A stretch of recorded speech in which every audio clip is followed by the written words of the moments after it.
de ces rencontres-là. Là, on m'a demandé d'intervenir sur la non-directivité, puisque quand même cette approche-là de Carl Rogers, je ne sais pas si vous la connaissez, mais je vais faire un petit topo, c'est quand même la voie de la non-directivité. Alors, qu'est-ce que ça veut dire? C'est une grande voie, voilà, qui a été remise en question aussi par la suite. On va voir en quelle année, pourquoi il le remet en question, mais pourquoi il s'en sert aussi. Voilà. Donc, je vais commencer par ça. Voilà. Peut-être vous parlez un peu de Carl Rogers si vous ne le connaissez pas bien, pour vous donner quelques éléments de sa vie, s'il est arrivé à cette notion de non-directivité, pas pour rien. Donc il la découvre, cette non-directivité. Voilà, je ne sais pas si vous connaissez, vous en avez entendu parler un peu, peut-être? Non. Donc Rogers était un psychologue américain. Donc il est dans un courant, on peut dire, pragmatique. Ça veut dire que lui, il va observer des faits. Voilà. Il va faire beaucoup d'observations, et à partir de ces observations-là, il va sortir des conclusions. C'est quand même une démarche qui n'est pas très française, dans le sens où en France, on fait de la théorie, des belles théories, et bon, c'est après coup qu'on commence à peser, et peut-être les faits correspondent à la théorie ou pas. Bon, lui, il est quand même dans une autre démarche. Toute sa vie, ça va être cette manière-là qu'il va utiliser, c'est-à-dire il va toujours observer les faits, une démarche empirique, on appelle, presque scientifique. On dit que la psychologie est une science molle, pas une science dure. Je ne sais pas ce que ça veut dire, mais bon voilà. Mais il y a quand même beaucoup d'observations, des faits, des personnes. Donc c'est quand même une démarche aussi quelque part scientifique. Donc lui, il va vraiment observer.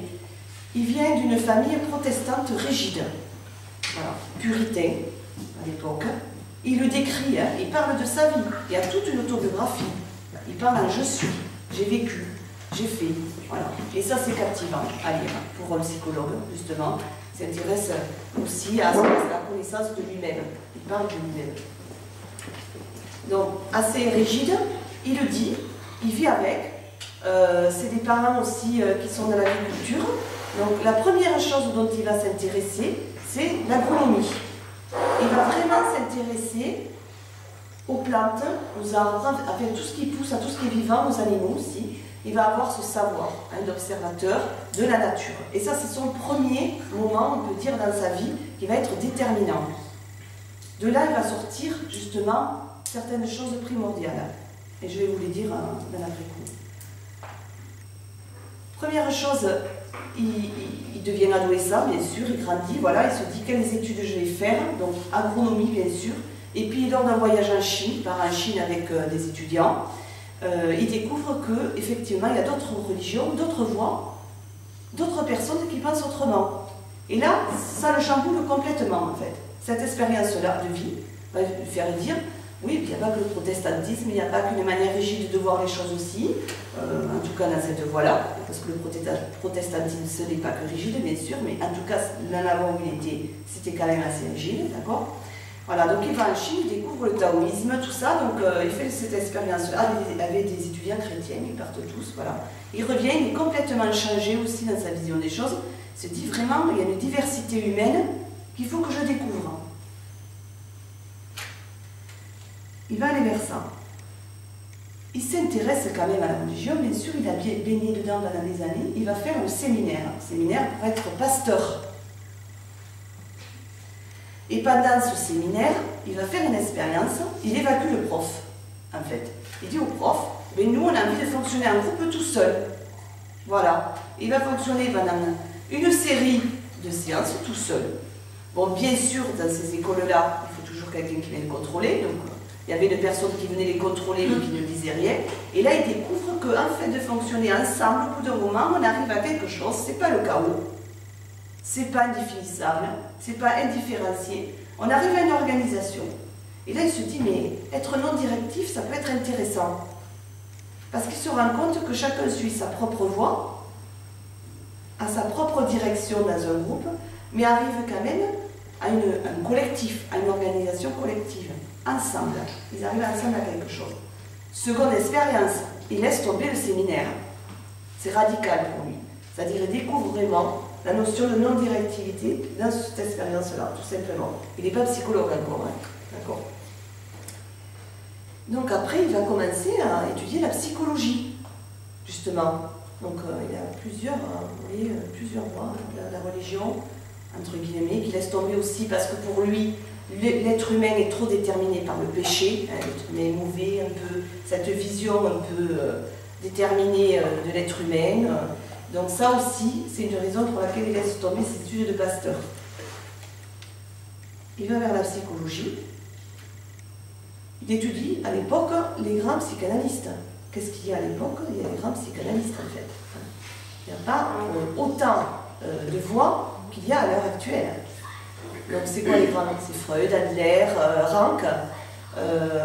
Et puis il y a quand même une psychologie qui l'intéresse, la psychologie de la relation, la psychologie anglaise. Les Anglais sont intéressants sur certaines façons de voir en fait, et sur la relation en priorité. Donc il va étudier aussi la psychologie de la relation, la psychothérapie de la relation. Il se dit, tiens, c'est une voie possible pour moi, ça me parle bien. Voilà. Donc il devient professeur. Il va travailler aussi dans le cadre d'une guidance infantile à Rochester pendant des années. Là, il va travailler... Excusez-moi, je m'en plus fort. Avec des enfants et des adolescents. Et là, c'est pareil, il va observer, il va regarder ce qui marche et ce qui ne marche pas, qu'est-ce qu'ont ces enfants, ces adolescents, quels sont leurs troubles, qu'est-ce qui serait efficace pour eux. Et il s'aperçoit que ce qu'il a appris à la faculté ne lui sert pas beaucoup. Au contraire, ça ne fonctionne pas bien. C'est-à-dire la psychanalyse. Je ne peux prêcher que pour mon école, mais quand même, voilà.